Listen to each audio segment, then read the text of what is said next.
If you haven't played Connections before, the goal is to find 4 groups of 4 that fall under the same category, so those items share something in common.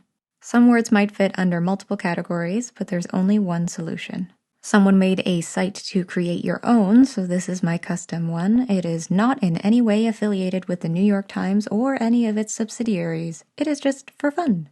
If you'd like to play, hit pause and go to the link in the description where you'll also find ways to support this channel. We're going to go through the answers and my thought process, so you've been warned. Here we go. Skimming through, there are a bunch of composers, names, some random objects. Organ could be related to medicine, but more likely the instrument. Viola is also an instrument. Puck, screws, cactus seem like random objects. Maybe screws and carpenter go together. I'd be inclined to add viola and organ, but that's too many. Then there's Ariel and Ursula. Not sure if there's a rubber duck in The Little Mermaid, but those are both first names. Instead of viola, it could be viola, leaving us looking for another name. In this case, it is Puck. These are Shakespearean characters: Viola from Twelfth Night, Puck from A Midsummer Night's Dream, Ariel from The Tempest, and Ursula from Much Ado About Nothing.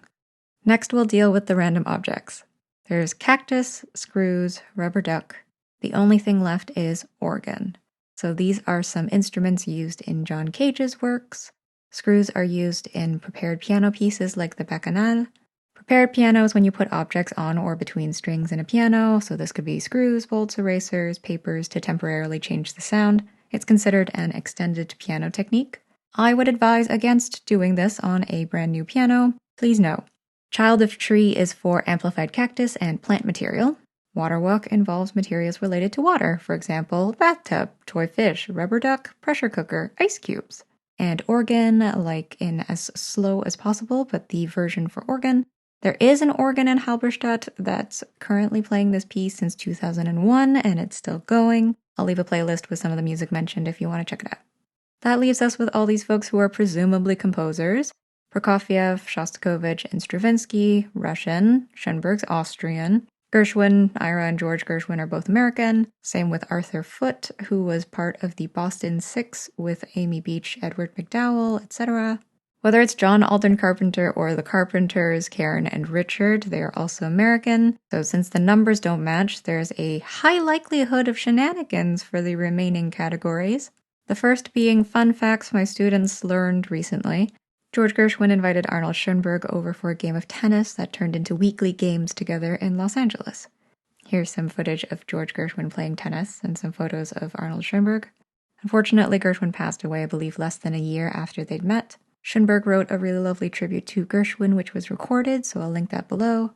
Schoenberg didn't write any music about tennis, but he did create a system of symbols for notating tennis matches. The other composers who played tennis were Shostakovich, Prokofiev, and Debussy. Now that's 5, so it's too many, so what's the connection with these remaining names? This one's really silly. If you stare at the names long enough, you'll see foot, car, if you rearrange the letters, carpet, and bus in Debussy. Last is Stravinsky. You can either take this as sky at the end, or train in the middle, or, I suppose, sky train. That means that Gershwin, Schoenberg, Shostakovich, and Prokofiev are composers who played tennis, and Foote, Carpenter, Debussy, and Stravinsky have modes of transportation hidden in their names. All right, that's it. Hope you enjoyed it, or maybe learned something new. If you'd like to support this channel, I have 3 albums currently available to buy or stream. If you're looking for music resources such as this music theory zine or more ways to contribute, there are links in the description. As always, thanks for watching and happy music making.